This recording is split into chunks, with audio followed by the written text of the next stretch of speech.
ونتوكل عليه ونعوذ بالله من شرور أنفسنا ومن سيئات أعمالنا من يهده الله فلا مضل له ومن يضلله فلا هادي له ونشهد أن سيدنا وسندنا وحبيبنا ومولانا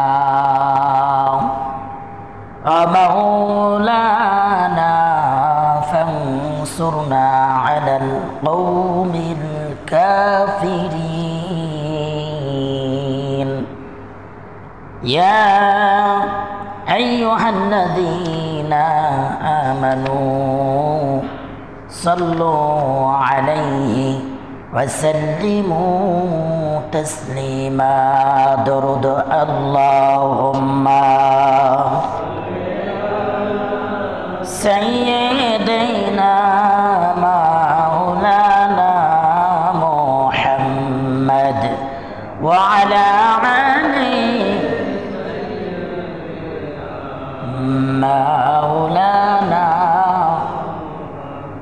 মোনামার কাদেরে প্রাণামার কাদেরে যেতে সোনার মদিনায় মোনামার কাদেরে প্রাণামার কাদেরে যেতে সোনার মদিনায়।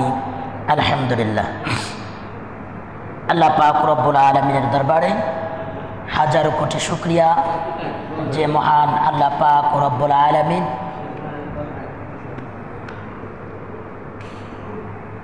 আমাদেরকে আল্লাহর ঘর মসজিদে আসার মতো এবং আল্লাহর মেহমান হিসাবে আল্লাহ তাআলা কবুল করেছেন। এজন্য শুকরিয়া আদায় করি, সবাই বলে আলহামদুলিল্লাহ। পৃথিবীর মধ্যে আল্লাহর মেহমানের চাইতে উত্তম মেহমান পৃথিবীতে আর কেউ নাই। যে ব্যক্তিগুলো মসজিদে অবস্থান করলো এবং নামাজের উদ্দেশ্যে জুমার উদ্দেশ্যে মসজিদে অবস্থান করলো, আল্লাহ বলেন ওই বান্দাগুলোই হচ্ছে পৃথিবীর সবচাইতে সর্বোত্তম আত্মীয়। সুবহানাল্লাহ বলি, সুবহানাল্লাহ। এটা হচ্ছে একমাত্র সিগনিফিকেন্স হচ্ছে যে ব্যক্তি মসজিদে অবস্থান করতেছে, আমি আল্লাহ তাআলা ফেরেশতাদের মধ্য দিয়ে আমি তাদের ক্রমান্বয়ে ক্রমধারায় যেটাকে মতন বলা হয় সেই মতনের মত অনুসারে তাদের ক্রমান্বয়ে নামগুলো লিখতে থাকি। সুবহানাল্লাহ বলি। শুধু নাম লিখতেই থাকি না, নাম লেখার সঙ্গে সঙ্গে আমি কাল কিয়ামতের দিন এই নামগুলো প্রকাশ করব আর বলতে থাকবো কে আছে এমন এই বান্দাগুলোই হচ্ছে আমার জীবনে আমার সবচাইতে কাছের আত্মীয়। জোরে বলি সুবহানাল্লাহ। তো আল্লাহর আত্মীয় যদি আমরা হতে চাই, অবশ্যই আল্লাহর সেই কথাগুলো আমাকে মেনে চলতে হবে। আউযু বিল্লাহি মিনাশ শাইতানির রাজীম।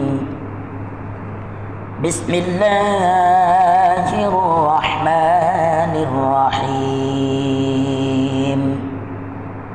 আলহামদুলিল্লাহি রাব্বিল আলামিন আর-রাহমানির রাহিম মালিকি ইয়াউমিদ্দিন ইয়্যাকা না'বুদু ওয়া ইয়্যাকা নাস্তাঈন ইহদিনাস সিরাতাল মুস্তাকিম সিরাতাল লাযীনা আন'আমতা আলাইহিম গায়রিল মাগযুবি আলাইহিম ওয়ালাদ-দাল্লিন।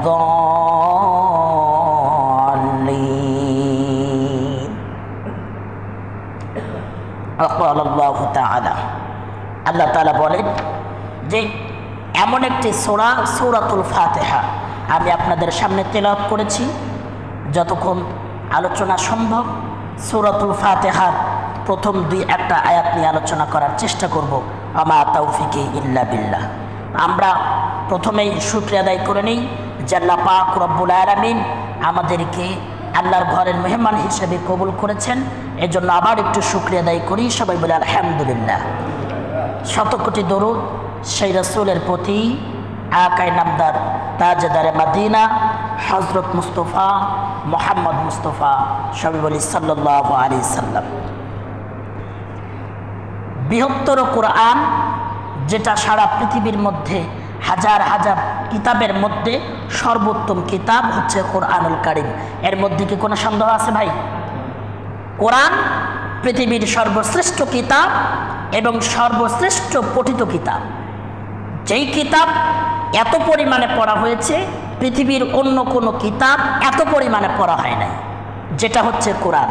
শুধু পড়াই হয় নাই এমন না, পৃথিবীতে এমন কোনো কিতাবও খুঁজে পাওয়া যাবে না যেই কিতাবের একদম প্রথম থেকে A to Z লাস্ট পর্যন্ত হুবহু মুখস্থ আছে। একমাত্র কোরআন, যেটা আপনি যদি পুড়িয়ে একদম নিঃশেষ করে দেন হাফেজদের মাধ্যমে, সেটা একদম সূরা একদম বাকারা থেকে সূরা নাস পর্যন্ত কমপ্লিটলি বলতে পারবে এমন হাজার হাজার লক্ষ লক্ষ হাফেজ আল্লাহ তাআলা দুনিয়াতে তৈরি করে দিয়েছেন। সুবহানাল্লাহ বলি। এটা হচ্ছে কোরআনের সবচাইতে বড় মুজিজা।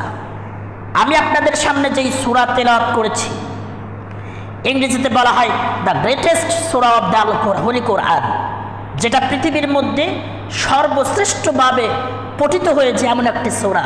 সেই সূরার নাম হচ্ছে সূরাতুল ফাতিহা।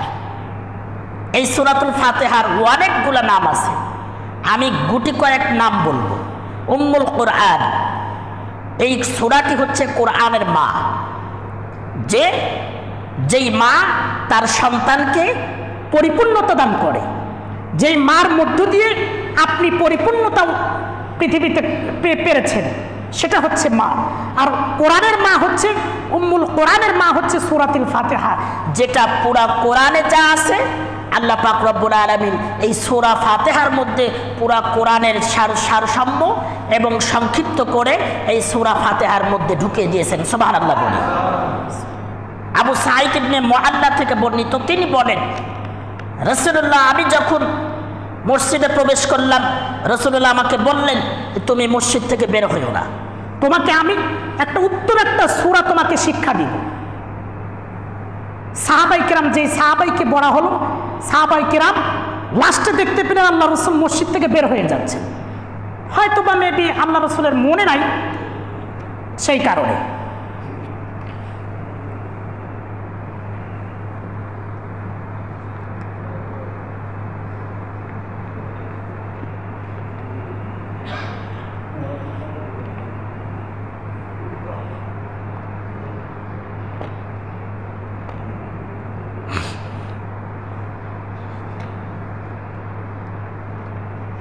আর এই বিষয়গুলোতে আল্লাহ রাসূল সাল্লাল্লাহু আলাইহি সাল্লাম বললেন, আমি যখন মসজিদ থেকে বের হলাম এমন সময় সাহাবী আমাকে ডাক দিল। ডাক দেওয়ার পর আমাকে বলতেছে যে আল্লাহ রাসূল, আপনি তো আমাকে কি যেন শিক্ষা দিতে চাইলেন, উত্তম কি যেন একটা শিক্ষা দিতে চাইলেন। আল্লাহ রাসূল সাল্লাল্লাহু আলাইহি সাল্লাম সাহাবায়ে কেরামকে নিয়ে মসজিদে বসলেন এবং এই সূরাতুল ফাতিহা তাকে শিক্ষা দিলেন। সুবহানাল্লাহ বলি। তাহলে এই সূরা ফাতিহা এমন একটি গুরুত্বপূর্ণ, যে 5 ওয়াক্ত নামাজ পড়তেছেন, সূরা ফাতিহা যদি আদায় না করেন তাহলে আপনার নামাজই হবে না। সূরা ফাতিহা যদি তেলাওয়াত না করেন, আবৃত না করেন, আপনার নামাজই হবে না। এমন একটি গুরুত্বপূর্ণ সূরা। আল্লাহ পাক রব্বুল আলামিন এই সূরাকে সূরাতুদ দুআ বলেছেন। সূরাতুদ দুআ, যেই সূরা দোয়া অর্থে পঠিত করা হয়। একটা মহিলা আসলো, সাহাবায়ে কেরামের একটা কাফেলা যাচ্ছিল, একটা মহিলা এসে বলতেছে যে আপনাদের মধ্যে তো অনেক পুরুষ দেখি, আমাদের মধ্যে কোনো পুরুষ নাই, কিন্তু যেই সর্দার ছিল ওই সর্দারকে সাপে দংশন করেছে। এখন আপনারা কি কোনো ঝাড়ফুঁক জানেন নাকি, যে ওই সাপকে একটু ঝাড়ফুঁক দিবেন, হয়তো বা আমার ওই সাপুরিয়া হয়তো বেঁচে যাবে। সাহাবায়ে কেরাম তাদের কাফেলার থেকে একজন ব্যক্তি এরকম ভাবে ওখান থেকে বের হয়ে যাকে সাপে দংশন করেছে তার কাছে গেল। যাওয়ার পরে ঝাড়া দেওয়ার পর আল্লাহর রহমতের উসিলায় সেই সাপুরাটি একদম পরিপূর্ণভাবে সুস্থতা অর্জন করে নিল। সুবহানাল্লাহ। ঘুরে আসার পর সাহাবায়ে কেরাম ওই সাহাবাইকে জিজ্ঞেস করতেছে, এই তোমার মধ্যে এমন কি এমন হিকমত তোমার কাছে রয়েছে যে তুমি ঝাড়া দেওয়ার সঙ্গে সঙ্গে ভালো হয়ে গেল? তুমি এমন কি দোয়া পারো? সাহাবী বলতেছে, নির্দিষ্ট কোনো দোয়া আমার কাছে নাই, তবে আমি আমার জীবদ্দশায় একটা মাত্র সূরা মুখস্থ করেছিলাম, যেই সূরার নাম হচ্ছে সূরাতুল ফাতিহা। আমি আর কিছু বলি নাই, সূরা ফাতিহা তেলাওয়াত করে ছাড়া দিয়েছি, আর আল্লাহর রহমতে ওই ব্যক্তি সুস্থ হয়ে গেছে। তাহলে সূরা ফাতিহা, সূরাতুল ফাতিহা এটা হচ্ছে দোয়া, যেই অর্থে ব্যবহার করা হয়। ওখান থেকে আসলো, আসার পর আল্লাহ রাসূলকে জিজ্ঞেস করা হলো, ইয়া রাসূলুল্লাহ, ইয়া হাবিবাল্লাহ, এই যে আমি সূরা ফাতিহা দিয়া ঝাড়া দিয়া ফুঁক দিছি, আর সাথে সাথে তার এরকম ভাবে রোগীটা সুস্থ হয়ে গেল, ওর কারণ কি? আল্লাহ রাসূল সাল্লাল্লাহু আলাইহি সাল্লাম বলেন, এই সূরা এমন একটি সূরা, কোন ব্যক্তি যদি রোগাগ্রস্ত হয়, অসুস্থ হয়, এই সূরা দিয়া ঝাড় ফুঁক দিবা, আল্লাহর রহমতে ওই ব্যক্তি সম্পূর্ণ রূপে সুস্থ হয়ে যাবে। রমজান মাসে আল্লাহ রাসূল সাল্লাল্লাহু আলাইহি সাল্লাম রোগী দেখতেন এবং তিনি সূরা ফাতিহা দিয়ে তিনি তেলাওয়াত করে তিনি ঝাড় ফুঁক দিতেন। এটা হচ্ছে সূরা, এজন্য এই সূরার নাম বলা হয় সূরাতুদ দোয়া। যেই সূরা সূরাতুশ শিফা, যেই সূরার মাধ্যমে শেফা অর্জন করা যায়। এই সূরার প্রথম নাম্বারে আমার প্রথম যে আয়াত আছে, সেই আয়াতের প্রথম শব্দই হচ্ছে হামদ। আল হামদ, হামদের সাথে আলিফ লাম যুক্ত করা হয়েছে। গ্রামাটিক্যাল ভাষায় কোনো শব্দের সাথে যদি আলিফ লাম যুক্ত করা হয়, যেমন হাম শব্দের অর্থ প্রশংসা, কিন্তু এখানে আলিফ লাম যোগ করার কারণে শুধু একক প্রশংসাই নয় ভাই, সমস্ত প্রশংসা এই হামদের মধ্যে সীমাবদ্ধ হয়ে গেছে। সুবহানাল্লাহ বলি। তাহলে কোরআনের মুজিজা আছে না নাই? সবাই বলে আছে না নাই? আছে। আলিফ লাম যুক্ত যে শব্দের সাথে হয়েছে, যেমন জি শব্দের অর্থ যে, কিন্তু এই জির সাথে যদি আলিফ লাম যুক্ত করা হয় আল্লাজি, তাহলে জাহারা, অর্থাৎ সমন্বয় প্রত্যেকটা মানুষকে বোঝানো হয়েছে। আলহামদুলিল্লাহি রাব্বিল আলামিন। আমি আল্লাহ পাক রব্বুল আলামিন বলছি, সমস্ত প্রশংসা, সকল প্রশংসা একমাত্র আল্লাহ পাক রব্বুল আলামিনের জন্য। আল্লাহ পাক রব্বুল আলামিন সমস্ত প্রশংসার দাবিদার। যখন তুমি ঘুম থেকে উঠো, আল্লাহ ইচ্ছা করলে তোমার ঘুমটা চিরতরের জন্য বন্ধ করে দিতে পারতো, কিন্তু আল্লাহ তা করেন নাই। তুমি রাত্রি 9টার সময় ঘুমিয়ে গেছো, সকাল 6টার সময় আবার ঘুম থেকে জাগ্রত হলা। এখন আপনাদের কাছে প্রশ্ন করতে চাই, এই যে ঘুম থেকে জাগ্রত করলো, সেই জাগ্রত করার মালিক কে? তাহলে প্রশংসা হবে কার ভাই? আল্লাহর প্রশংসা হবে সমস্ত কিছুতে, সমস্ত পাই টু পাই সব কিছুতেই প্রশংসা হবে একমাত্র আল্লাহর, এবং আল্লাহর প্রশংসা দিয়ে আপনাকে শেষ করতে হবে। সুবহানাল্লাহ বলি। আল্লাহ তাআলা সুন্দর করে স্টেপ বাই স্টেপ এই কথাগুলো বলেছেন। আল্লাহ রাসূল সাল্লাল্লাহু আলাইহি সাল্লাম নামাজ পড়াচ্ছেন, সূরা ফাতিহার পর অন্য একটা সূরা মিলালেন, মেলানোর পর সূরা ফাতিহা শেষ করার পর অন্য একটা সূরা মিলানোর পর যখন তিনি রুকুতে যাবেন, আল্লাহু আকবার বলে রুকুতে গেছেন। রুকু থেকে যখন আবার উঠে গেছেন, সামি আল্লাহু লিমান হামিদা বলেছেন। এমন সময় কোন সাহাবীকে তা বলাও হয় নাই, শিক্ষাও দেওয়া হয় নাই, হঠাৎ করে একজন সাহাবী পিছন থেকে বলতেছে, রব্বানা লাকাল হামদ কাসীরান তাইয়িবান মুবারাক। আল্লাহ রাসূল সাল্লাল্লাহু আলাইহি সাল্লাম নামাজ শেষ করলেন। শেষ করার পর সমস্ত সাহাবায়ে কেরাম সামনে দাঁড়িয়ে আছেন। দাঁড়ানোর পর সমস্ত সাহাবায়ে কেরামকে ডেকে বলা হচ্ছে, এই যে রব্বানা লাকাল হামদ হামদান কাসীরান তাইয়িবান মুবারাক, এই যে শব্দগুলো বললা, এই শব্দগুলো তো আমি রাসূল আমার জীবদ্দশায় কোনোদিন শিক্ষা দেই নাই। আমি কোনোদিনই তো এই কথা বললাম না, তাহলে তুমি এই শব্দগুলো কোথা থেকে পাইলে? কেউ জবাব দিচ্ছে না, ভয়ে আছে যে হয়তো ভুল বলেছি, এজন্য হয়তো আল্লাহ রাসূল আমাদেরকে প্রশ্ন করছে, কারণ আল্লাহ রাসূল তো এই শব্দ কখনো আমাদের শিক্ষা দেয় না। এমন সময় আল্লাহ রাসূল বললেন যে ভয় পাওয়ার কোনো কারণ নাই, এটার বিশাল বড় উপকরণ রয়েছে, এটা ভালোর জন্য বলছি, বলো তোমাদের মধ্যে এই শব্দটা কে বলেছে?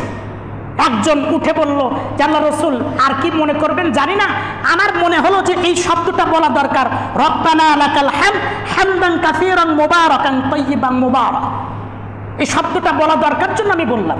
আল্লাহ রাসূল সাল্লাল্লাহু আলাইহি সাল্লাম বলছেন, তুমি কি জানো না কে এমন শব্দ বলেছো 30 জনের উপরে কিছু এরকম ফেরেশতাগুলো মারামারি দস্তাদস্তি করতেছে যে এই যে শব্দ বলেছো, এই শব্দের এত পরিমাণ নেকি আল্লাহ তাআলা তোমার আমলনামায় দেওয়ার জন্য হুকুম করেছে।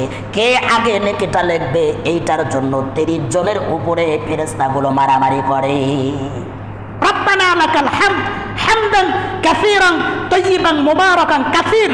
কাসীর শব্দত অগণিত আল্লাহ সমস্ত প্রশংসা, অগণিত প্রশংসা, পৃথিবীর সকল প্রশংসা আপনার জন্য। তিনি কে ভাই? আল্লাহ। এই কথা আল্লাহ রাসূল সাল্লাল্লাহু আলাইহি ওয়াসাল্লাম বলেছেন। সহিহ বুখারী 799 পৃষ্ঠাতে এই উদ্ধৃতিগুলো সুন্দর করে লিখে দেওয়া আছে। এটা হচ্ছে প্রশংসা। যিনি যার প্রশংসা কোরআনের প্রথম থেকেই তিনি শুরু করে দিয়েছেন। তিনি ইচ্ছা করলে অন্য কিছু লিখতে পারতেন, কিন্তু তিনি তা করেন নাই। নিজের প্রশংসা দিয়ে তিনি কোরআন শুরু করেছেন এবং তিনি তার নিজের প্রশংসা দিয়ে মানুষকে হেদায়েতের মধ্য দিয়ে সূরাতুন নাস দিয়ে তিনি কোরআনকে সংক্ষিপ্তভাবে বর্ণনা করেছেন। এটাই হচ্ছে আপনার রব, যে রব আপনাকে ভালোর দিক পদার্পণ করার জন্য সমস্ত পৃথিবীর সমস্ত কিছুকে একত্রিত করেছে।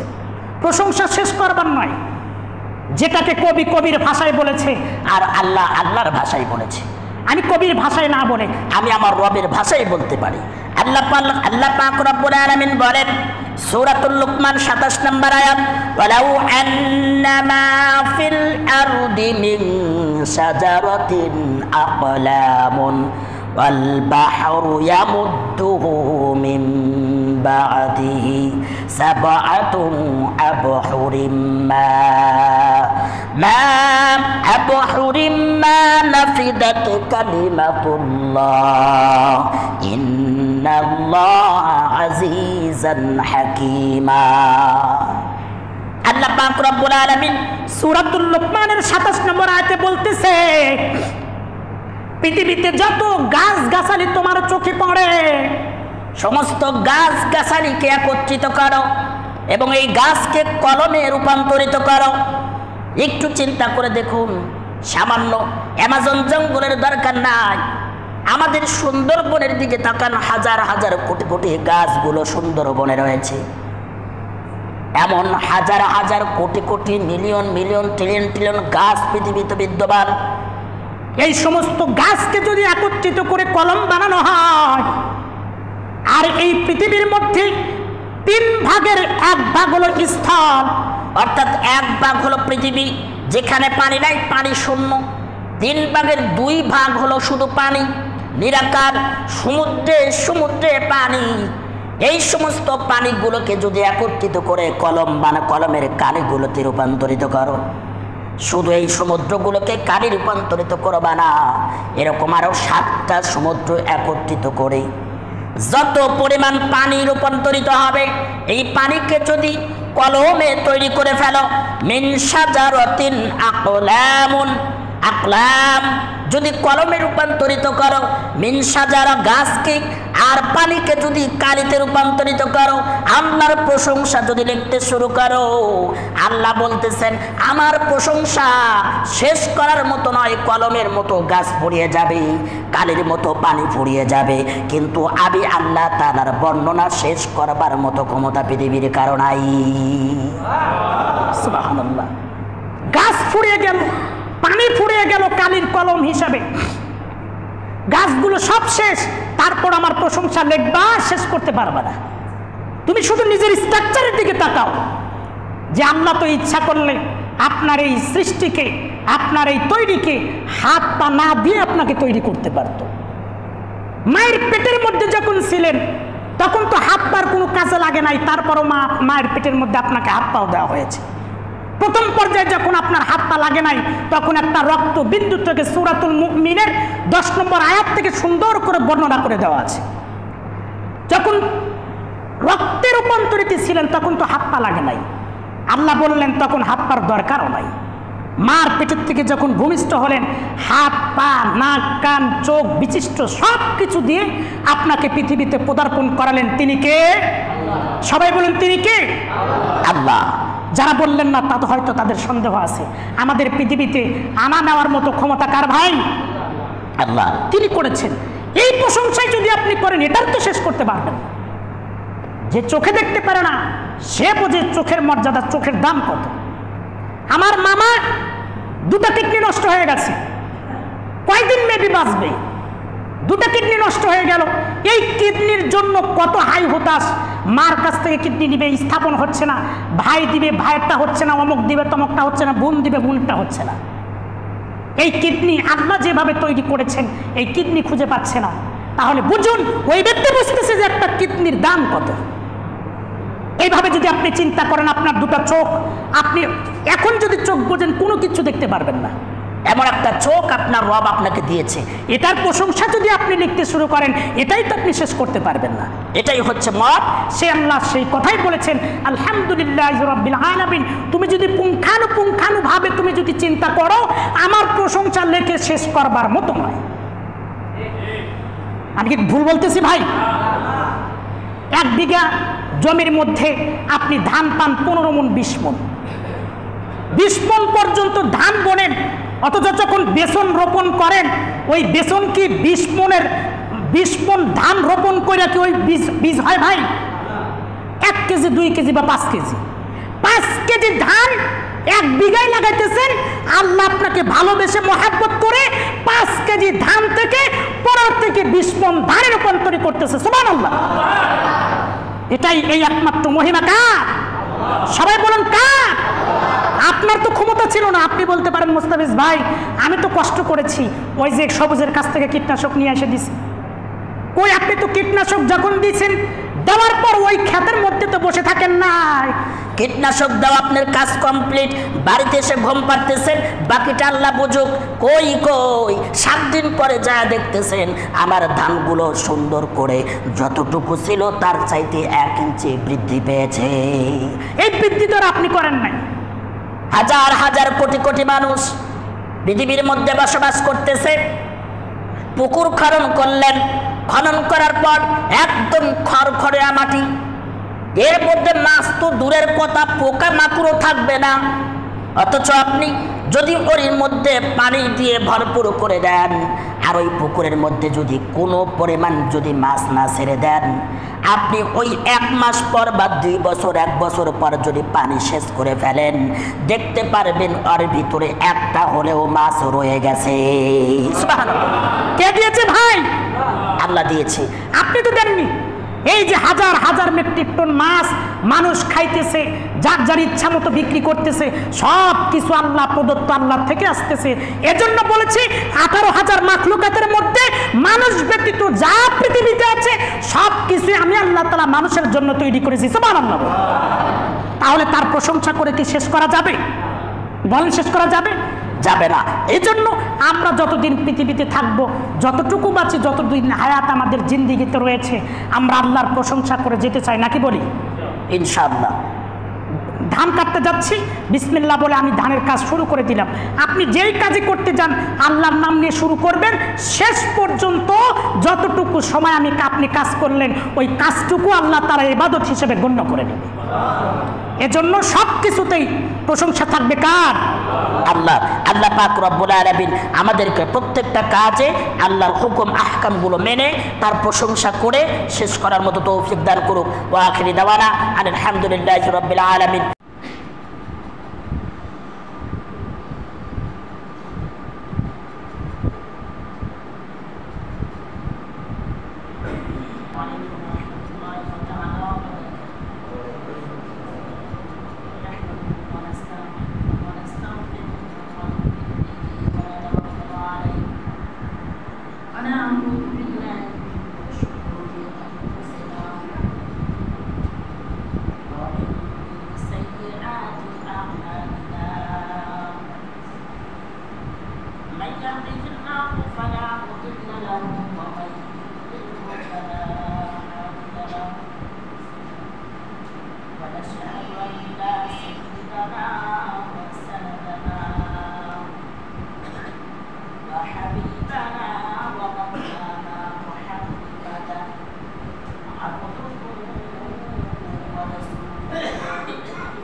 وداعيا إلى الله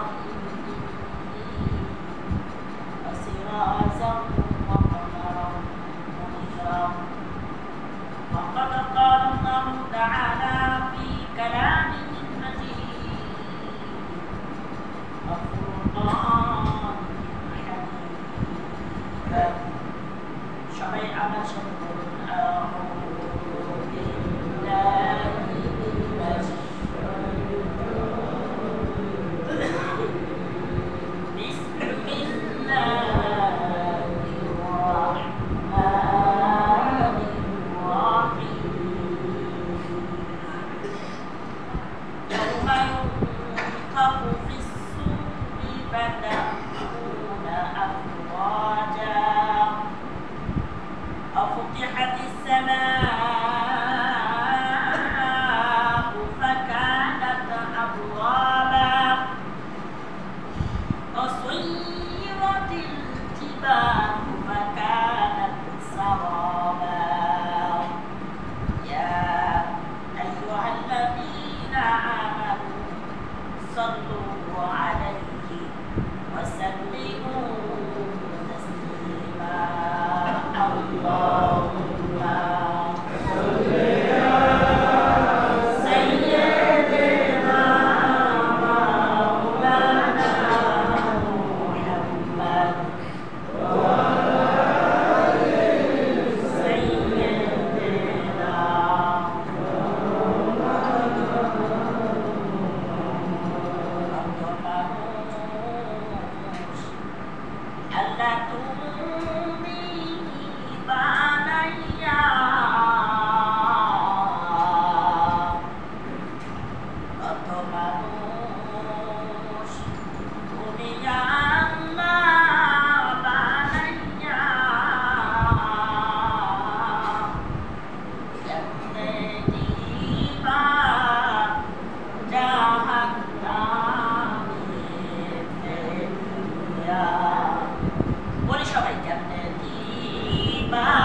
আমাদেরকে জুমাবাদ আজকের এই উত্তম জায়গায় উত্তম মেহমান হিসাবে আল্লাহ তাআলা আমাকে এবং আপনাকে কবুল করেছেন শনি পরানি জান মসজিদে।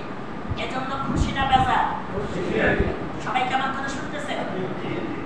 তাহলে সবাই মন খুলে যদি খুশি হয়ে থাকেন সবাই একত্রিত মন খুলে বলি আলহামদুলিল্লাহ।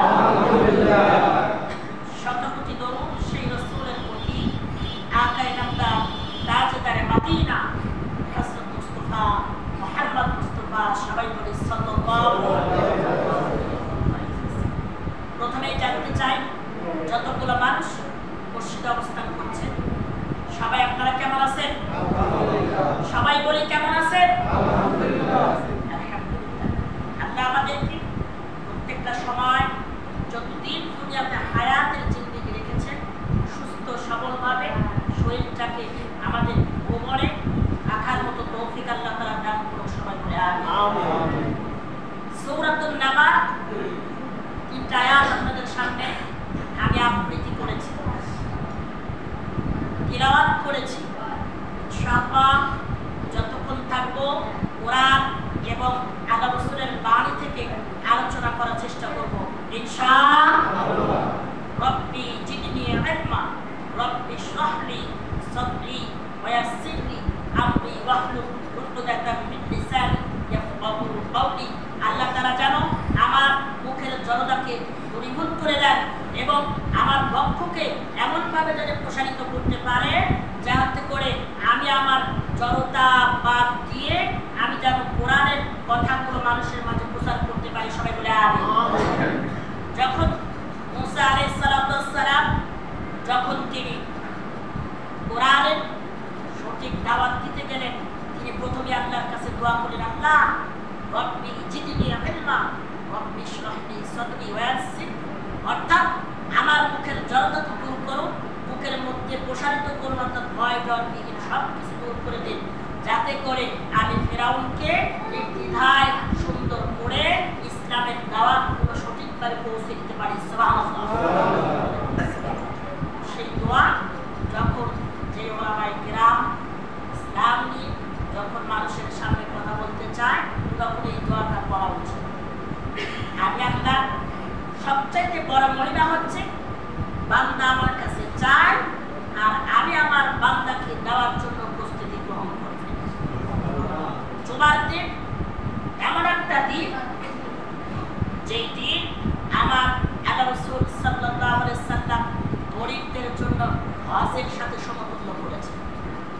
এই জুমার দিনের দাম আছে না নাই? সবাই বলে আছে না নাই? এজন্য আজকে আমরা একত্রিত হয়েছি।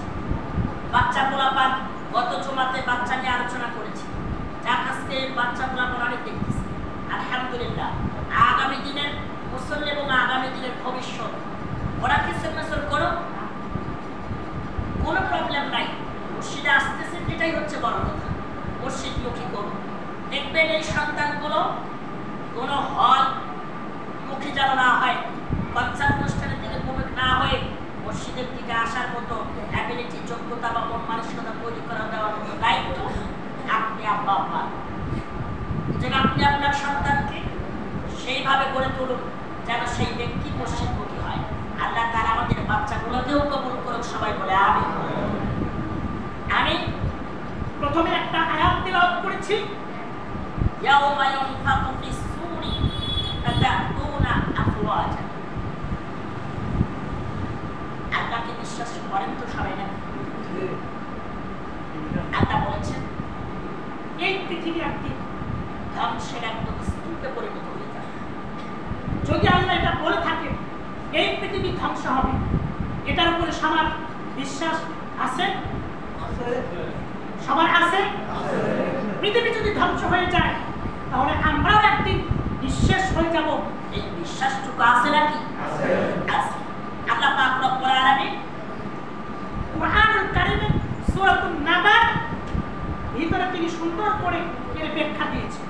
তাফসীরে জালালাইন, তাফসীর ইবনে কাসির, তাফসীর মাআরিফুল কুরআন থেকে শুরু করে প্রত্যেকটা ব্যাখ্যায় এমন করা হয়েছে যে ইয়াউমা ইউনফাখু ফিস-সূরি ফাতা'তুনা আফওয়াজা।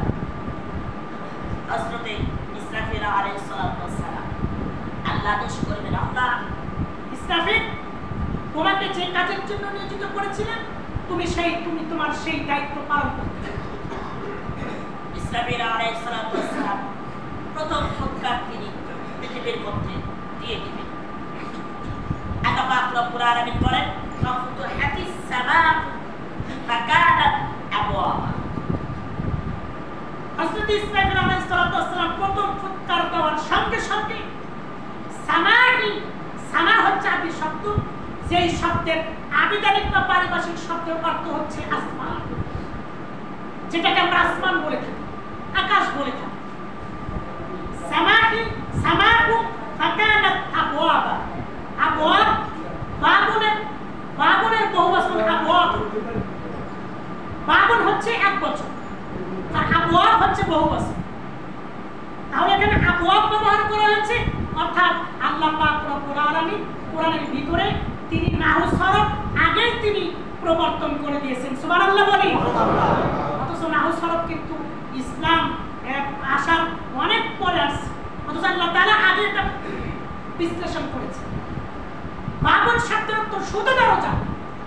বাবুন শব্দের এক বচন, যেটাকে ওয়াহিদ বলা হয়, একটা দরজা। কিন্তু আল্লাহ তাআলা বাবুন ব্যবহার করেন নাই, তিনি ব্যবহার করেছেন ফাকানাত আবওয়াব। সুবহানাল্লাহ বলি।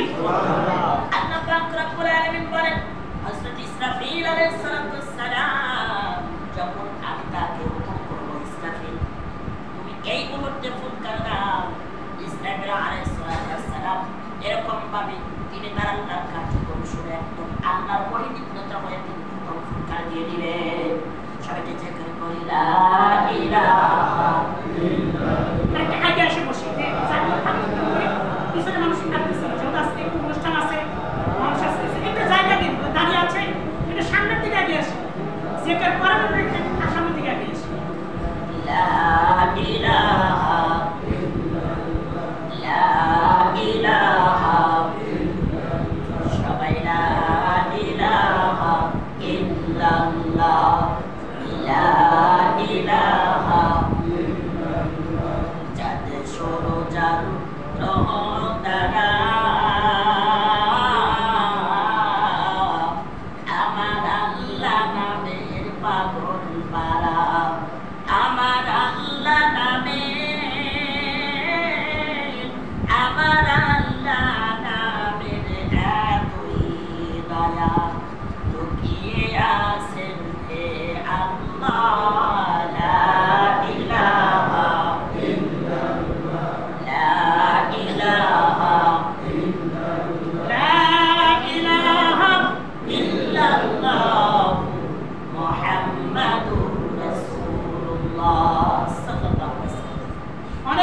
দেখতে পাচ্ছি।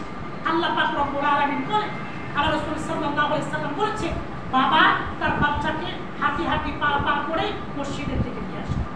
বাচ্চা মসজিদে আসলো, কিছুই পারে না, কিছুই জানে না, কিছুই না। বাবা একটা ঢিলতে ছেলে দেখে দেখা টাকা থাকে আল্লাহ রাসূল সাল্লাল্লাহু আলাইহি সাল্লাম বলেন, বাবা একটা সিজদা দেওয়ার কারণে যেই সওয়াব পাইলো, বাচ্চা না বুঝে সিজদা দেওয়ার কারণে বাচ্চার সমপরিমাণ সওয়াব আল্লাহ তাআলা তার বাবার আমলনামায় দিয়ে দিবেন। এজন্য বাচ্চাদের মসজিদে আনার জন্য লাভ না ক্ষতি? এজন্য মুরব্বীরা আমি আবারও অনুরোধ করি, কখনো এটার বিরোধিতা করবেন না। ওরা যদি নাস্তা খাওয়ার জন্য আসে, আসুক, সমস্যা নাই, ওটাই ভালো। আমার মেইন ফোকাস হচ্ছে বাচ্চাকে মসজিদ মুখী করা, নাকি বলি? দাড়ি দুড়ি পেকে গেছে, এখন আর বাঁচবো আর কয়েকদিন, যাই মসজিদ দিলা যাই। এই মসজিদ কি শুধু মুরব্বীদের জন্য নাকি? বলুন, শুধু মুরব্বীদের জন্য? যুবক ভাইদের জন্য? সবার জন্য মসজিদ। আলহামদুলিল্লাহ। আমি যে কথা বলতেছিলাম, আল্লাহ আদেশ দিল ফুৎকার দাও। ইসরাফিল আলাইহিস সালাম সুন্দর করে ফুৎকার দিয়ে দিলেন। আল্লাহ পাক রব্বুল আলামিন বলেন, আফতিহাতিস সামাউ ফাকানাত আবওয়াবা।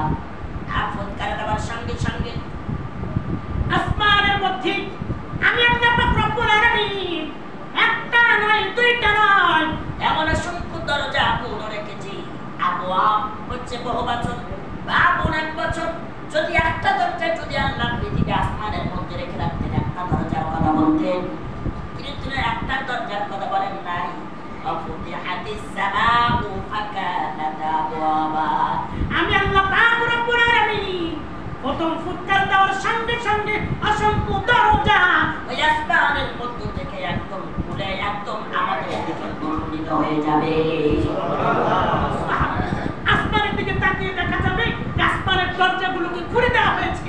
আর এর ব্যাখ্যা বিশ্লেষণে বলা হয়েছে যে এর ব্যাখ্যা বিশ্লেষণ হচ্ছে ওই দরজা খুলে দেওয়ার সঙ্গে সঙ্গে আসমান থেকে অগণিত ফেরেশতা পৃথিবীর দিকে ধাবিত হতে থাকবে। সুবহানাল্লাহ। আমার কথা বুঝতেছেন? কথা সবাই বুঝতেছেন নাকি? অসংখ্য দরজা আসমানের মধ্যে খুলে যাবে। দরজা খুলে গেল। প্রথম ফুৎকার। দ্বিতীয় ফুৎকার যখন ইসরাফিল আলাইহিস সালামকে আবার তাকে বলা হবে, আল্লাহ আদেশ দিবেন যে ফেরেশতা তুমি তোমার দ্বিতীয় কাজটা সম্পন্ন করো। হযরত ইসরাফিল আলাইহিস সালাম দ্বিতীয় ফুৎকার দেবেন। দ্বিতীয় ফুৎকার দেওয়ার সঙ্গে সঙ্গে আল্লাহ পাক রব্বুল আলামিন সূরাতুন নাবার মধ্যে বলে দিয়েছেন, ওয়াসুইরাতিল জিবালু ফাকানাত সাওয়াবা। ও বান্দা, তুমি তো হাজার হাজার এরকম পাহাড় তুমি তোমার চোখের সামনে দেখো। যখন দ্বিতীয় ফুৎকার যখন এরকম ভাবে দিয়ে দেওয়া হবে, দেওয়ার সঙ্গে সঙ্গে এরকম ভাবে এত বড় বড় পাহাড়, নেপালের সবচাইতে বড় পাহাড় থেকে শুরু করে আমার সিলেটের যতগুলো পাহাড় আছে, প্রত্যেকটা পাহাড়গুলো একদম জমিনের সাথে একদম বিলীন হয়ে যাবে। একদম বিলীন। মরিচিকার মতো যেদিক বান্দা তাকাবে, দেখবে একদম মরিচিকার মতো শুধু জল জল করতেছে। মরিচিকা যেমন বালুর যেই একদম চড়া থাকে, এদিক থেকে তাকালে ওই দিকে মনে করে যে ওই যে সাহারা মরুভূমির মধ্যে দেখা যাচ্ছে, ওই দিকে মনে হয় পানির নহর ছুটে গেছে। অথচ পানির কথা বলতে বলতে যত এগিয়ে যায় তত শুধু ভূমি দেখি, পানির বালাইও নাই। এরকম পাহাড়গুলো একদম জমিনের সাথে মিশে যাবে। আর এরকম ভাবে একদম মরিচিকার মতো সমান, একদম পুরো পৃথিবী সমান হয়ে যাবে। আল্লাহ পাক রব্বুল আলামিন বলেন, ইন্না জাহান্নামা কানাত মিরসাদা। ও বান্দা, তুমি জানো নি জাহান্নাম একটা হচ্ছে গোপন ফাঁদ। যেই ফাঁদ আমি আল্লাহ তাআলা আমি আমার সেই সমস্ত বান্দা বান্দীদের জন্য রেখে দিয়েছি, যে সমস্ত বান্দা বান্দীগুলো আমি আল্লাহ তাআলার কথা অমান্য করে আমার বিরোধিতা করতে থাকে, জমি একদম সমান হয়ে যাবে।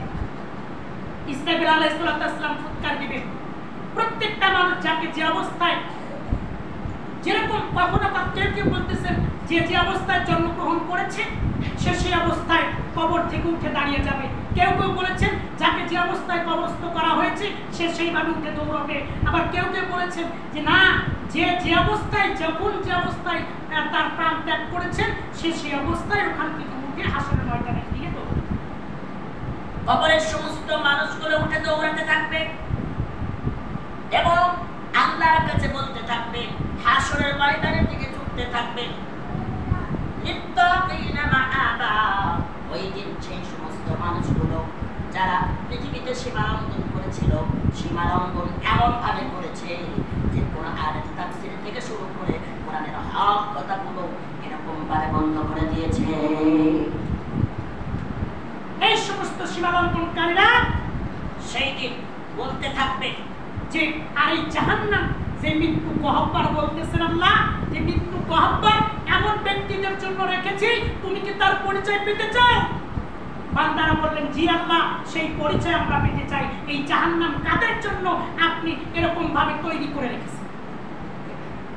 জাহান্নাম আল্লাহ তৈরি করেছেন বান্দাদের জন্য। যে সমস্ত বান্দা এবং বান্দি আল্লাহ লড়াই, আল্লাহর উপর সেরে পড়ে, আল্লাহর কথা মানে। আল্লাহ বললেন জবাব তার পরবর্তী আয়াতের মধ্যে আমি আল্লাহ তাআলা দিয়েছি, লাবিসিনা ফিহা আহকালা। আমি আল্লাহ পাক রব্বুল আলামিন বলি, যেখানে যুগ যুগ ধরে এই সমস্ত মানুষগুলো অবস্থান করবে। এই জাহান্নামের কীট পতঙ্গ থেকে শুরু করে এই জাহান্নামের অধিবাসী ওই সমস্ত মানুষগুলো হবে। লিত্তাকিনা মাআবা, যে সমস্ত মানুষগুলো দুনিয়াতে সীমা লঙ্ঘন করেছে। আমি বলেছিলাম বান্দা 5 ওয়াক্ত নামাজ পড়ো, বান্দা নামাজ আদায় করি নাই। আমি বলেছিলাম বান্দা ইসলামকে প্রতিষ্ঠার জন্য ইসলামে আন্দোলন করো। ও একটা ব্যক্তি তো ইসলাম প্রতিষ্ঠার জন্য ইসলামে আন্দোলন করে নাই। ইসলামে আন্দোলন তো করে নাই, প্রক্ষান্তরে আরো ইসলামে আন্দোলনের বিরোধিতা করেছে। যে সমস্ত মানুষগুলো ইসলামের বিরোধিতা করলো, কোরআনের তাফসীর বন্ধ করে দিল, অত্যাচার জুলুম নির্যাতন করে হাজার হাজার মানুষকে জেলের কাস্টে ভরেছিল, যে সমস্ত মানুষগুলো বড় বড় ওলামায়ে কেরামদেরকে ফাঁসির কাস্টে ঝুলিয়েছিল, একমাত্র অপরাধ একটাই, ওই ব্যক্তিরা বলেছিল আকিমুদ্দিন, দিন প্রতিষ্ঠার কথা বলেছিল। দোষ একটাই, তারা দিনকে প্রতিষ্ঠা করতে চেয়েছিল। এই সমস্ত মানুষকে অত্যাচার জুলুম করে আয়না ঘরে একদম বছরকে বছর রেখেছে, জুলুম অত্যাচার করে করে তাদের জীবনটা অতিষ্ঠ করে ফেলেছে। একজন জীবনটা একদম শেষ পর্যায়ে চলে আসছে।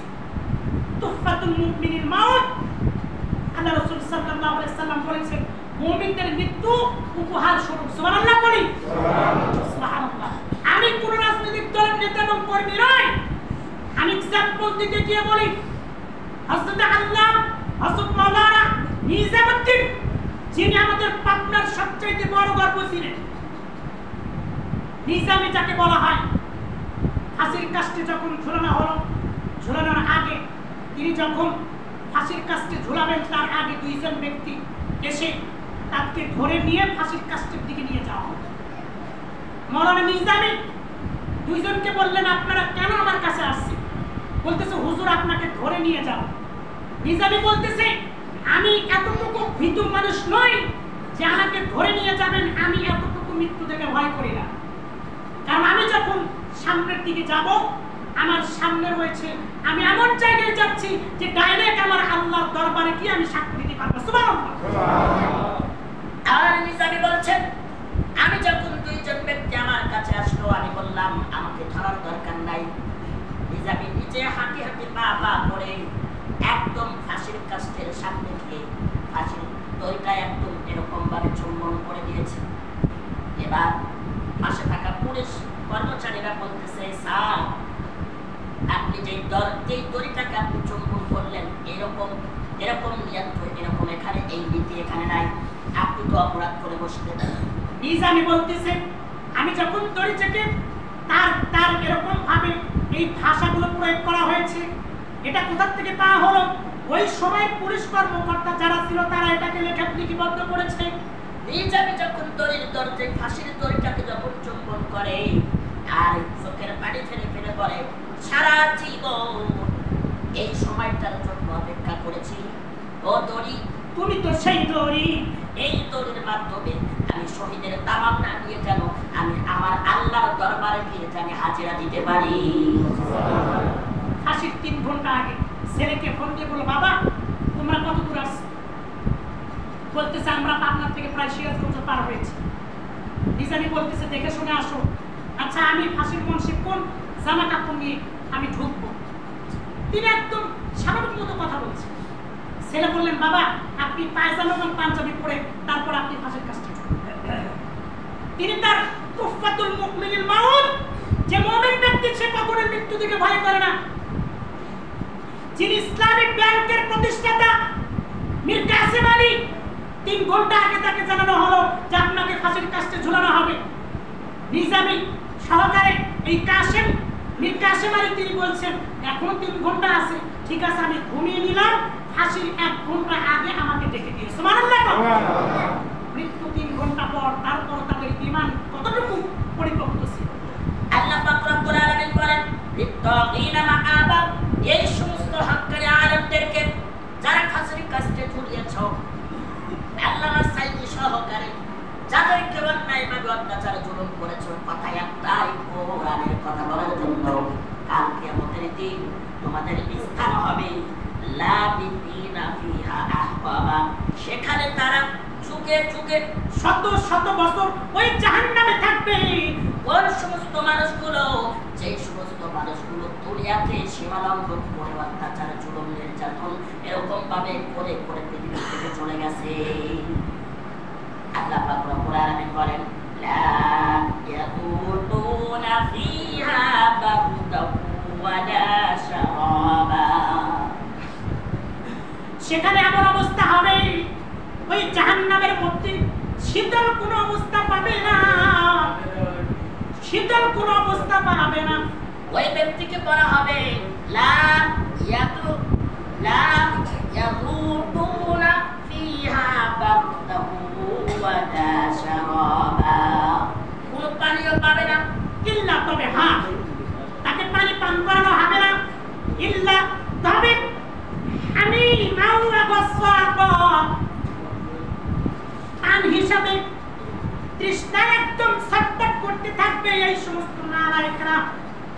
আল্লাহ তাদের তৃষ্ণা মেটানোর জন্য আমি মাউয়া গসাকা ফুটান্ত টকবকে পানি তাকে দেওয়া হবে। এই যে নাও তুমি তোমার তৃষ্ণা মেটাও। আপনাদেরকে বলতে চাই, ফুটান্ত পানি যদি আপনাকে দেওয়া হয়, আপনার দ্বারা কি প্রাণীর তৃষ্ণা নিবারণের কোনো কায়দা আছে নাকি? ফুটান্ত গরম পানি যদি আপনাকে দেওয়া হয়,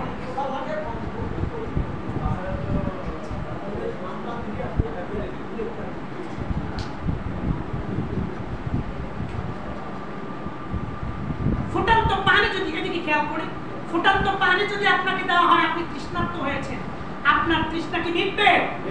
সবাই বলেন মিটবে কি?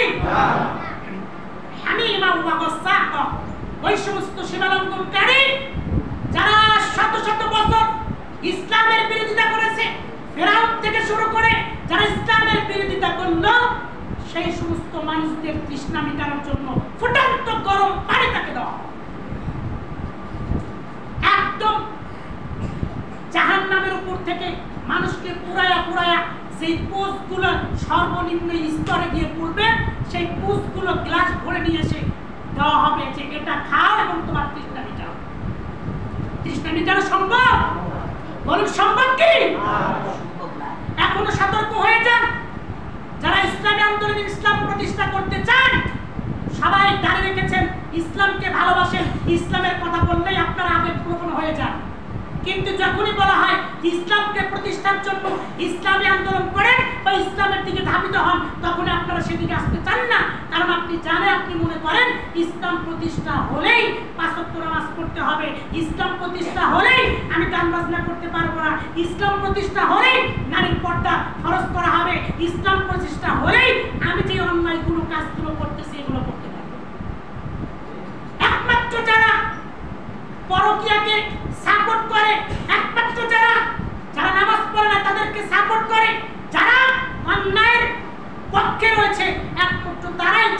এই দেশে ইসলাম প্রতিষ্ঠা না হবে।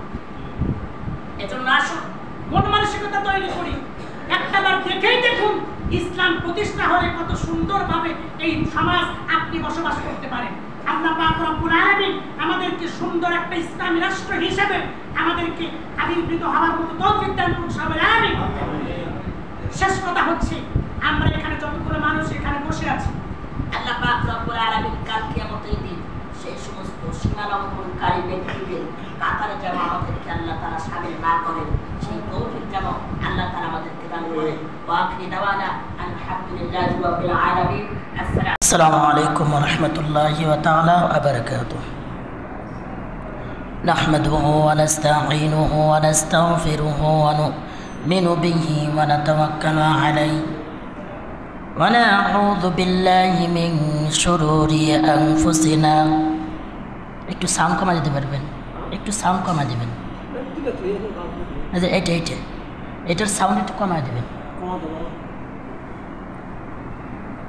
ومن سيئات أعمالنا من يهده الله فلا مضل له ومن يضلله فلا هادي له ونشهد أن لا إله إلا الله وحده لا شريك له ونشهد أن سيدنا وسندنا وحبيبنا ومولانا محمدا عبده ورسوله الذي أرسله الله تعالى بالحق بشيرا ونذيرا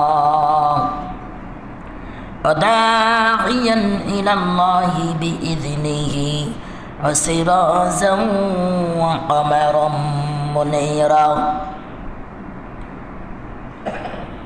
فقد قال الله تعالى في كلامه المجيد وفرقانه الحميد সবাই বলে আউযু বিল্লাহি মিনাশ শাইতানির রাজিম বিসমিল্লাহির রাহমানির রাহিম তাবারাকাল্লাযী বিয়াদিহিল মুলক وهو على كل شيء قدير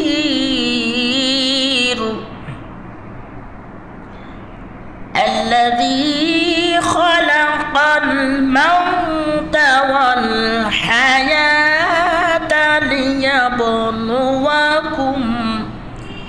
ليبلوكم أيكم أحسن عملا وهو العزيز الغفور يا أيها الذين آمنوا صلوا عليه وسلموا تسليما اللهم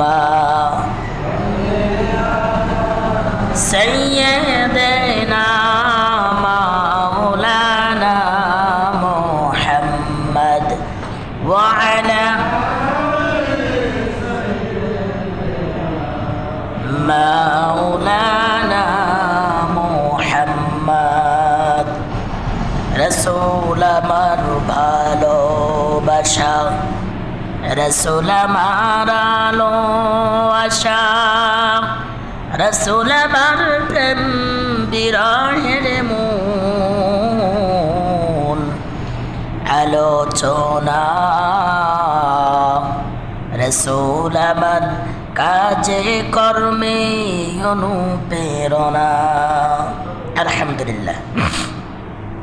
আল্লাহ পাক রব্বুল আলামিনের দরবারে লাখ কোটি শুকরিয়া যে মহান আল্লাহ পাক রব্বুল আলামিন আমাদেরকে আল্লাহর ঘর মসজিদ এবং আল্লাহর মেহমান হিসাবে অগণিত মানুষদের মধ্য থেকে যাচাই বাছাই করে জাস্টিফাই করে ফাতাবাইয়ানু একদম চিপা চিপা তার মধ্য থেকে এত প্রাকৃতিক দুর্যোগের মধ্যেও আমাদেরকে আল্লাহর ঘরের মসজিদের প্রথম কাতারের প্রথম মেহমান হিসেবে কবুল করেছেন।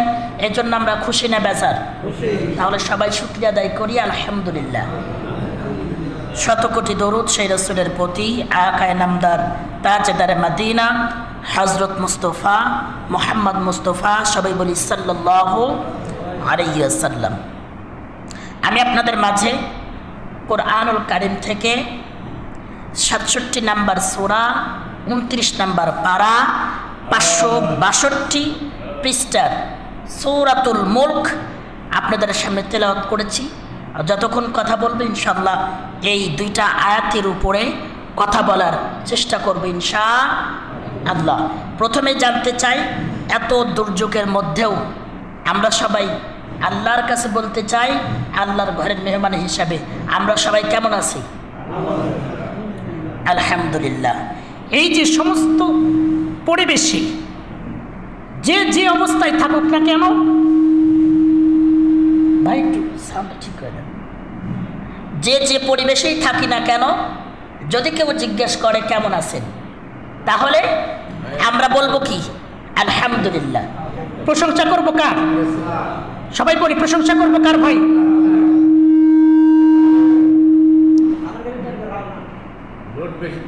না, লোড বেশি পড়ানো, একটু সাউন্ড বেশি হয়েছে। তো সমস্ত পরিবেশে শুকরিয়া আদায় করবো কার? আল্লাহর। সমস্ত প্রশংসা করবো কার? বাস, সমস্ত প্রশংসা আল্লাহ তাআলা। যেখানে যে অবস্থায় যেই পরিবেশেই থাকি, প্রশংসা হবে একমাত্র কার জন্য ভাই? আল্লাহর জন্য। আমরা যে প্রতিকূলতা দিয়ে পার করতেছি, এমনও অনেক মানুষ আছেন যে আমাদের চাইতেও তাদের পরিবেশ আরও জঘন্য, আরও খারাপ। তাদের চাইতে আল্লাহ আমাদেরকে অনেক ভালো রেখেছেন, এজন্য আল্লাহর উপর শুকরিয়া আদায় করি আলহামদুলিল্লাহ। সূরাতুল মুলক প্রথম দুইটা আয়াত আপনাদের সামনে তেলাওয়াত করেছি। আল্লাহ পাক রব্বুল আলামিন যতক্ষণ মসজিদে থাকবো আল্লাহর হেফাজতে, আল্লাহর নিরাপত্তায় থাকবো ইনশাআল্লাহ। আপাতত মসজিদের ভিতরে যতক্ষণ থাকবো গুনার কাজ হচ্ছে না, কিন্তু যতক্ষণ এই সময়টা ব্যয় করব, এতটুকু সময় আল্লাহ আমার আপনার নেকির খাতা ওয়াফ করার কোনো প্রয়োজন নাই, নেকি লিখতেই থাকবে। সুবহানাল্লাহ বলি সুবহানাল্লাহ। এজন্য আমার মসজিদে আইসা, এই মসজিদে আইসা আমাদের ক্ষতি হয়েছে না লাভ হয়েছে ভাই? লাভ হয়েছে। আল্লাহ আমরা আবার নগদটা বেশি পছন্দ করি, বাকিটা খুব খারাপ মনে করি, কিন্তু আল্লাহ তাআলা নগদটা একদম সাথে সাথে দেন না। নগদটা আল্লাহ তাআলা যেই দিন আপনার সবচেয়ে বেশি প্রয়োজন, ওই দিন আল্লাহ তাআলা আপনার আমার জন্য বাজেট করে রেখেছেন। সুবহানাল্লাহ বলি। আল্লাহ পাক রব্বুল আলামিন বলেন, তাবারাকাল্লাযী বিয়াদিহিল মুলকু ওয়া হুয়া আলা কুল্লি শাইইন কাদির। মারহাবা বলি ভাই। আল্লাহ পাক রব্বুল আলামিন বলেন, বরকতময় যিনি, যার হাতে সমস্ত কর্তৃত্ব যার হাতে, তার নাম কি ভাই? সবাই বলি তার নাম কি? আল্লাহ। আল্লাহ পাক রব্বুল আলামিন বলেন, বরকতময় আমি আল্লাহ তাআলা তোমার বরকতের জন্য, তোমার ভালোর জন্য, তোমার উন্নতির জন্য সব কিছুর ক্ষমতাবান আমি আল্লাহ তাআলা যদি ইচ্ছা করি, তোমাকে বরকত রহমত দিয়া পৃথিবীর মধ্যে একটা জান্নাতের টুকরা তোমাকে আমি দান করেও দিতে পারি। একজন ব্যক্তি কোটি টাকার মালিক, টাকার অভাব নাই, বিল্ডিং এর অভাব নাই, ক্ষমতার অভাব নাই, তারপরেও কোটি টাকার খাটের উপর শুইয়া, তারপরও তার রাত্রিতে ঘুম ধরে না, চিন্তায় থাকি কোন দিক থেকে হয়তো ডাকাত এসে আমাকে ধ্বংসন করে ফেলবে, কোন দিক থেকে গুলি এসে আমাকে এরকমভাবে বুকটা ঝাঁঝরা করে নিয়ে যাবে। শান্তি মতো ইচ্ছা করলেই নিজের ইচ্ছা মতো স্বাধীন মতো বাসার থেকে বের হতে পারে না। অথচ টাকার অভাব নাই, ক্ষমতার অভাব নাই, মানুষের অভাব নাই, ইচ্ছা করলেও স্বাধীন মতো এক জায়গায় যাইয়া বসে থাকার মতো উপায় নাই। আছে ভাই? নাই। অথচ আমার আপনার মতো সাধারণ মানুষ সারাদিন যেখানে থাকি না কেন, রাত্রিতে ওই যে 5,000 টাকার একটা খাট বানাইছি বা 2-3 হাজার টাকা খরচ করে সেই প্রাচীন আমলে একটা চকিয়া ছিল, শক্ত, তার উপর কাঁথাও নাই ঠিকঠাক মতো, তারপরও সারা রাত্রিতে নিশ্চিন্তায় ঘুম চলে যাচ্ছে, ঘুমের কোনো ব্যাঘাত হচ্ছে না। সুবহানাল্লাহ বলি। এজন্য শান্তি ভাই, শান্তি একটা আলাদা জিনিস। শান্তি টাকার মধ্যে শান্তি নাই, ক্ষমতার মধ্যে শান্তি নাই, আমার পরিচিতের মধ্যে শান্তি নাই। শান্তি একটা আলাদা জিনিস, যেটা আল্লাহর পক্ষ থেকে আসে। আর আল্লাহ যাকে এই রহমত বরকত দিবে, তিনিই পৃথিবীতে শান্তি থাকতে পারবেন। সুবহানাল্লাহ বলি। তাবারাকাল্লাযী বিয়াদিহিল মুলক, সেই কথাই তিনি বলেছেন, বরকতময় আল্লাহ, যিনি তার সমস্ত কর্তৃত্ব তিনি, ওয়া হুয়া আলা কুল্লি শাইইন কাদির, এবং তিনি এমন আল্লাহ, এমন রব, তিনি তার সমস্ত শক্তিমান। পৃথিবীর মধ্যে হোক, সারা বিশ্বের মধ্যে হোক, সারা পৃথিবীর 800 কোটি মানুষের মধ্যে হোক, তার মধ্যে সবচাইতে শক্তিমান আল্লাহ। আল্লাহর উপরে শক্তিমান ব্যক্তি আর পৃথিবীতে কেউ নাই। ওয়া হুয়া আলা কুল্লি শাইইন কাদির, সবচাইতে শক্তিমান যিনি, তিনি কে ভাই? আল্লাহ, আমার আপনার সৃষ্টিকর্তা তিনি, যিনি সবচাইতে শক্তিশালী। তার উপরে শক্তিশালী পৃথিবীর মধ্যে তার মতো ক্ষমতা, তার মতো শক্তি, তার মতো মেধা, তার মতো চিন্তা শক্তি পৃথিবীর কোনো মানুষের নাই। সুবহানাল্লাহ বলি। তার সৃষ্টির দিকে তাকিয়ে দেখুন, তিনি যা সৃষ্টি করেছেন সে কথা এখানে আসবে। আল্লাহ পাক রব্বুল আলামিন বলেন, সমস্ত ক্ষমতার মালিক আমি আল্লাহ। ওয়া হুয়া আলা কুল্লি শাইইন কাদির, শুধু ক্ষমতার মালিক না, ওয়া তুইজ্জু মান তাশা ওয়া তুযিল্লু মান তাশা, মানুষ সম্মানিত হওয়ার জন্য কত প্রচেষ্টাই চালায়, অথচ আমি আল্লাহ তাআলা যদি ওই ব্যক্তিকে সম্মান না দেই, ইজ্জত না দেই, তাহলে ওই ব্যক্তিকে সারা জীবন চেষ্টা করলে সম্মান ইজ্জত ওয়ালা হতে পারবে নাকি? পারবে? সম্ভাবনা নাই। অথচ আল্লাহ যদি ইচ্ছা করেন, অত ইজ্জু মান তাশা, তাহলে তোমাকে সম্মান দিবেন এবং জিরো থেকে হিরো বানাইয়া সমাজের মধ্যে সবচাইতে সম্মানিত ব্যক্তি আল্লাহ আপনাকে করে দিবেন। সুবহানাল্লাহ বলুন। ক্ষমতায় আল্লাহর আছে না নাই? না, ক্ষমতা কমে গেছে আল্লাহর? আমি কিন্তু বলি নাই, আপনারা বলেছেন। আল্লাহ পাক রব্বুল আলামিন বলেন, শুধু তাই নয়, দ্বিতীয় নাম্বার আয়াত আল্লাহ তাআলা বলেছেন যে জীবনে মানুষ কত কিছুই না করল। আমি যখন অনলাইনে ছিলাম, হঠাৎ করে একটা আমার কাছে মেসেজ ড্রপ হলো। একজন দিনী বোন আমাকে প্রশ্ন করেছে, ভাই বুঝলাম আপনার কাছে একটা জিনিস জানার আছে। জানার মূল তত্ত্ব হলো যে আমি যখন নেক কাজ করি, ভালো কাজ করি, সওয়াবের কাজ করি, তখন তো আল্লাহর অনুগ্রহেই আমি নেক কাজ করি, ভালো কাজ করি। কিন্তু আমি যখন খারাপ কাজ করি, আমি যখন খারাপ কাজের যুগে ধাপিত হতে লাগি, আল্লাহ তো ইচ্ছা করলে আমার ওই খারাপ কাজে বাধা দিতে পারতো। কই আল্লাহ তো আমাকে খারাপ কাজে বাধা দেয় নাই। আল্লাহ ইচ্ছা করলে খারাপ কাজে বাধা দিতে পারতো, আল্লাহ তারপরও খারাপ কাজের জন্য বাধা দিল না। আমি খারাপ কাজটা করে ফেললাম, তাহলে দোষটা কি আমার হলো নাকি? আল্লাহ ইচ্ছা করলে আমাকে খারাপ কাজে বাধা দিতে পারতো, তারপরেও দেয় নাই, আমি খারাপ কাজটা করে ফেলছি। এখন এই খারাপ কাজের শাস্তি আমি কেন বহন করব? আমার দোষটা কোথায়? একজন এই প্রশ্নটা আমাকে করলো। আল্লাহ পাক রব্বুল আলামিন কি সুন্দর কথা প্রশ্ন করেছেন 2024 সালে, অথচ আল্লাহ পাক রব্বুল আলামিন 1500 বছর পূর্বেই এর অ্যানসার কোরআনুল কারীমের মধ্যে দিয়ে দিয়েছে। সুবহানাল্লাহ বলি। আমার কথা কি বুঝতেছেন না আপনারা? প্রশ্ন হচ্ছে, আমি ভালো কাজ করলে আল্লাহর অনুগ্রহে করি, তো খারাপ কাজ যদি করতে লাগি, আল্লাহ তো ইচ্ছা করলে আমাকে বাধা দিতে পারতো, কিন্তু বাধা তো দেয় না। তাহলে আমি ওই খারাপ কাজ করলাম, তাহলে আমার দোষটা কোথায়? আবার ওই খারাপ কাজের জন্য আল্লাহ আমাকে শাস্তি দিবে, তাহলে ওই শাস্তিটা আমি কেন ভোগ করব? প্রশ্ন লজিক আছে না? অথচ আল্লাহ তাআলা সেই প্রশ্নের জবাব 1500 বছর পূর্বে কোরআনুল কারীমের মধ্যে সূরাতুল মুলকের 2 নম্বর আয়াতের মধ্যে একদম স্পষ্ট করে দিয়েছে। সুবহানাল্লাহ বলি। কারণ আল্লাহ তাআলা জানেন যে মানুষ কি প্রশ্ন করবে, ওটা আমি আল্লাহ তাআলা আমি যখন তৈরি করছি তখনই আমি জানি। সুবহানাল্লাহ বলি। এটার নাম হচ্ছে আপনার রব। এটার নাম কি? আল্লাহ পাক রব্বুল আলামিন প্রশ্নের জবাব। আল্লাহ পাক রব্বুল আলামিন বলেন আল্লাযী খালাকাল মাউতা ওয়াল হায়াতা লিয়াবলুয়াকুম আইয়ুকুম আহসানু আমালা ওয়া হুয়াল আজিজুল গফুর। আল্লাহু আকবার বলি। আল্লাহ পাক রব্বুল আলামিন বলেন আল্লাযী খালাকাল মাউতা ওয়াল হায়াতা, আমি আল্লাহ পাক রব্বুল আলামিন মৃত্যুকে তৈরি করেছি, জীবিতকে তৈরি করেছি, জীবনকে তৈরি করেছি, মৃত্যুকে তৈরি করেছি। এর সিগনিফিকেন্স, এর কারণটা হলো আমি মানুষের মধ্যে মৃত্যু এবং জীবিত দুইটা তৈরি করলাম। একমাত্র কারণ হলো লিয়াবলুয়াকুম, আমি মানুষদেরকে পরীক্ষা করতে চাই, আমি মানুষদেরকে এক্সাম নিতে চাই, আমি মানুষদেরকে ইমতিহান নিতে চাই। কারণ হলো আহসানু আমালা, আমি পৃথিবীর দিকে তাকিয়ে দেখব আমার এমন কোন বান্দা আছে আহসানু আমালা, যেই বান্দাগুলো উত্তম উত্তম আমলগুলো করতেছে, আমি এইটা দেখার জন্য জীবন এবং মৃত্যু নামক দুইটা জিনিস তৈরি করেছি।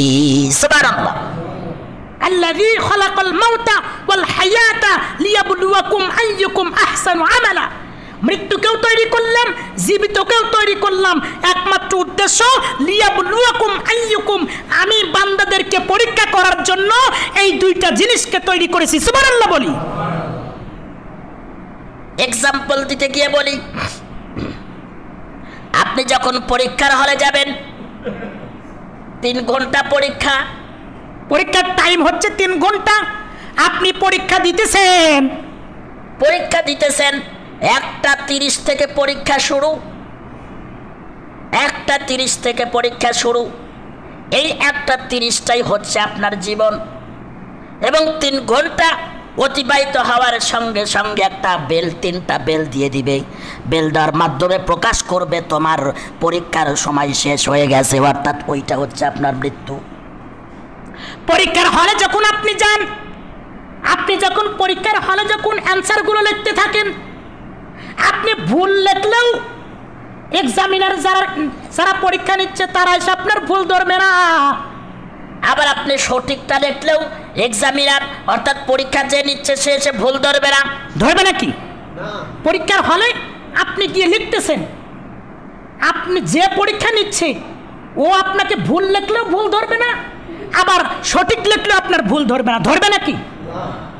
আল্লাহ হচ্ছে আপনার জন্য পরীক্ষা, অর্থাৎ এক্সামিনার হচ্ছেন আল্লাহ, আর পরীক্ষার হলটা হচ্ছে এই দুনিয়া। দুনিয়া আপনার জীবন, আপনি যখন পৃথিবীতে জন্মগ্রহণ করেছেন, জন্মগ্রহণ করার সঙ্গে সঙ্গে আপনার পরীক্ষার টাইম শুরু হয়ে গেছে। আপনি আপনার মৃত্যুর আগ পর্যন্ত পরীক্ষা দিতে আছেন। আল্লাহ হচ্ছে এক্সামিনার, তিনি আপনার পরীক্ষাগুলো দেখতেছেন। আপনি পৃথিবীতে যদি ভুল কাজ করেন তাও আল্লাহ আপনার ওই ভুল কাজের জন্য বাধা দিবে না। আবার যদি আপনি ভালো কাজ করেন তার জন্য আল্লাহ আপনাকে বাধা দিবে না। ভালো কাজ করলেও আল্লাহ আপনাকে নিষেধ করবে না, আবার খারাপ কাজ করলেও আল্লাহ নিষেধ করবেন না। কারণ আল্লাহ তারা দুনিয়াতে এক্সামিনার, আপনার পরীক্ষা নিচ্ছে। আপনি পরীক্ষা কমপ্লিট করুন, ফলাফলের দিনের হিসাব নিকাশ হবে। আপনি ভুল করেছেন কোনটা আর সঠিক করেছেন কয়টা, এইটার হিসাব নিকাশ আল্লাহ তারা কাল কিয়ামতের দিন করবেন। সুবহানাল্লাহ। অ্যানসার পেয়েছেন কি? আল্লাযী খালাকাল মাউতা ওয়াল হায়াতা লিয়াবলুয়াকুম আইয়ুকুম আহসানু আমালা। এই দুনিয়াটা হচ্ছে পরীক্ষার হল। এজন্য আপনি যদি গুনার কাজ করেন আল্লাহ আপনাকে বাধা দিবে না, আবার খারাপ কাজ করেন বাধা দিবে না, ভালো কাজ করলেও আল্লাহ বাধা দিবে না। এজন্য আমরা ভালো কাজ করলেও আমাদের ফল আসবে, খারাপ কাজ করলেও আমাদের সেই ফল আসবে। ওয়া হুয়াল আজিজুল হাকিম, এবং ওয়া হুয়াল আজিজুল গফুর, এবং তিনি মহাপরাক্রমশালী, এবং তিনি সেই অত্যন্ত ভালো মতো খুবই প্রকাশ্যে ক্ষমাশীল। সুবহানাল্লাহ বলি। সুবহানাল্লাহ। আল্লাহ পাক রব্বুল আলামিন বলেন, আমি তোমাদেরকে ক্ষমা করে দিব। ক্ষমা এমন ক্ষমা করব, শুধু ক্ষমাই করব না, গফুর শব্দের আবদানি করতে হচ্ছে ক্ষমা করা, মাফ করে দেওয়া। কাল কিয়ামতের দিন আপনার আমার রব, এদিকে খেয়াল করুন, আপনার আমার রব কাল কিয়ামতের দিন একটা নেকের জন্য দৌড়াদৌড়ি করবা। আল্লাহ ডেকে ডেকে বলবে, বান্দা ও ফেরেশতা কুল, ওই বান্দা তো দৌড়াদৌড়ি করে কেন? দেখো তো ওই ব্যক্তির আমল নামায় একটা দিনের জন্য সেজদা আছে নাকি? ফেরেশতা তার আমল নামা কেটে কেটে দেখবে আল্লাহ সারা জীবন গুনার কাজ করেছে। ভালো কাজের মধ্যেই একটা ভালো কাজ জীবনে করেছিল, পিপিলিকাকে পানি তৃষ্ণায় এরকম ছটফট করতেছিল, একজন পাখি একজন ইঁদুর বা একটা বিড়ালকে পানি পান করাইছিল। এই একটা নেকি ভালো কাজের আছে, তাছাড়া এর আমল নামায় কোনো ভালো কাজ দেখি না। আল্লাহ বলেন গফুরুর রহিম, আমি অত্যন্ত দয়ালু এবং ক্ষমাশীল। আমি আল্লাহ তাআলা তোমার সারা জীবনের গুনাহ মাফ করে দিয়া ওই একদিনের ভালো কাজের বিনিময়ে আমি আমার বান্দার তামাম জিন্দেগির গুনাহ মাফ করে দিয়ে জান্নাতুল ফেরদাউস নসিব করে দিব। الذي خلق 7 سماوات طباقا ما ترى في خلق الرحمن من تفاوت فارجع البصر هل ترى من فطور। الله أكبر বলি ভাই। আল্লাহ পাক রব্বুল আলামিন বলেন الذي خلق 7 سماوات طباقا। আল্লাহ তাআলা 7 আসমানকে স্তরে স্তরে তৈরি করেছেন। 7টা আসমান স্তর বাই স্তর, স্টেপ বাই স্টেপ 7টা আসমান তৈরি করেছেন। শুধু 7টা আসমান তৈরি করেন নাই, মা তারা ফি খালকির রহমানি মিন তাফাউত, এবং শুধু 7টা আসমানই তিনি তৈরি করেন নাই।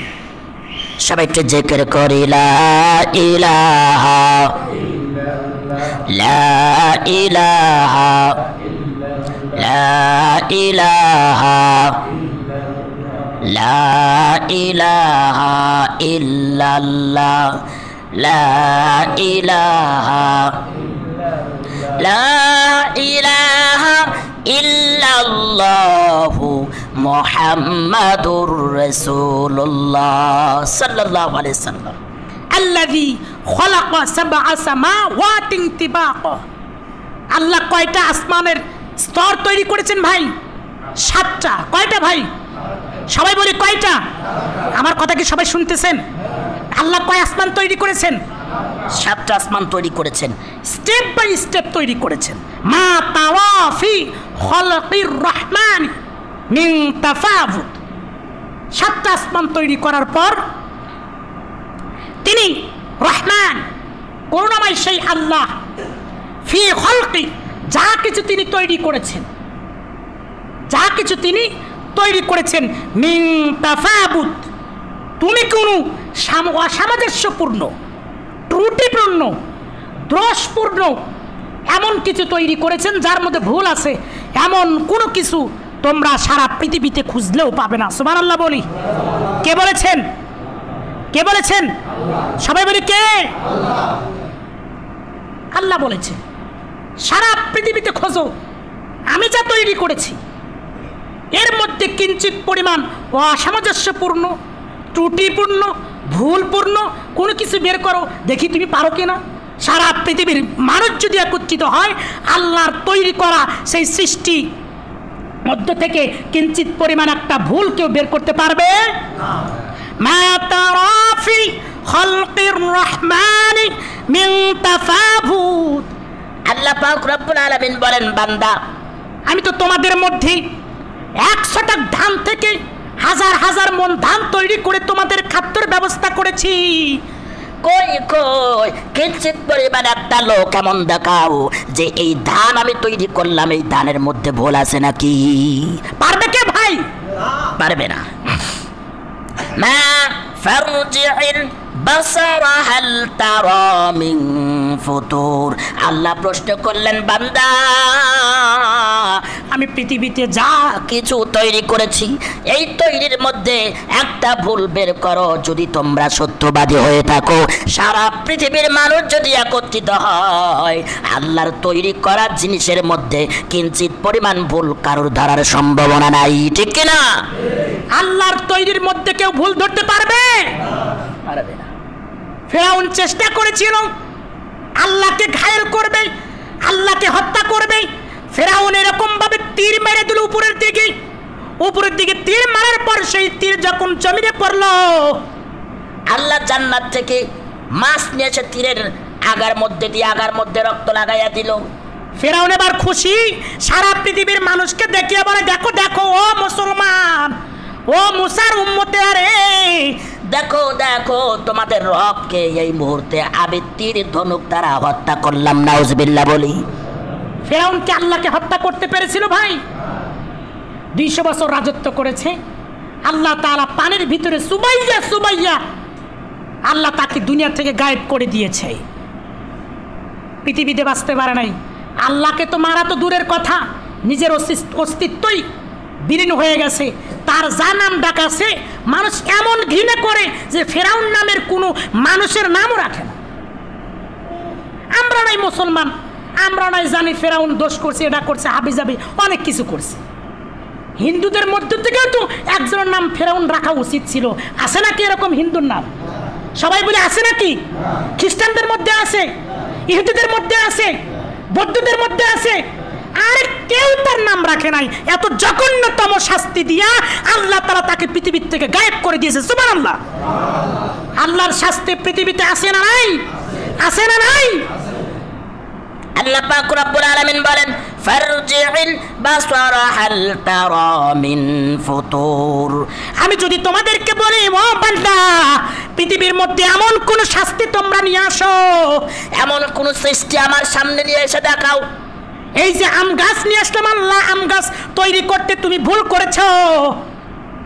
পানি নিয়ে আসছি, পানির মধ্যে উপাদানগুলো ভুল আছে। গাভীর দুধ দহন করি, দুধের মধ্যে ভুল আছে। আল্লাহর সৃষ্টি এমন কোন সৃষ্টি দেখাও যেই সৃষ্টির মধ্যে ভুল আছে। সারা পৃথিবীর মানুষ একটা তৈরি করা মতবাদের মধ্যে কোনো ব্যক্তি ভুল দেখাতে পারে নাই। কিয়ামত পর্যন্ত কেউ আল্লাহর ভুল দেখিয়ে দিতে পারবে না। সুবহানাল্লাহ। এজন্য আল্লাহর ভালোবাসা, আল্লাহর সৃষ্টি নিখুঁত, কিঞ্চিত পরিমাণও ভুল নাই। অথচ আমাদের তৈরি, আমাদের সৃষ্টি অহরহ ভুল হয়। তাহলে সেই আল্লাহর সৃষ্টি যদি এখন নিখুঁত হয়, সেই আল্লাহর উপরে কারো সন্দেহ আছে ভাই? যে আল্লাহর উপরে ঈমান আছে তো নাকি বলেন? আমাদের যে সৃষ্টিকর্তা আল্লাহ, ঈমান আছে। আল্লাহ তাআলা এই ঈমান নিয়ে কবরে যাওয়ার মতো তৌফিক দান করুন সবাই বলে আমিন। ওয়া আখিরি দাওয়ানা আলহামদুলিল্লাহি রাব্বিল আলামিন। আসসালামু আলাইকুম ওয়া রাহমাতুল্লাহ। যারা সুন্নাত পড়েন নাই, 4 রাকাত সুন্নাত পড়ে নিতে পারেন ইনশাআল্লাহ।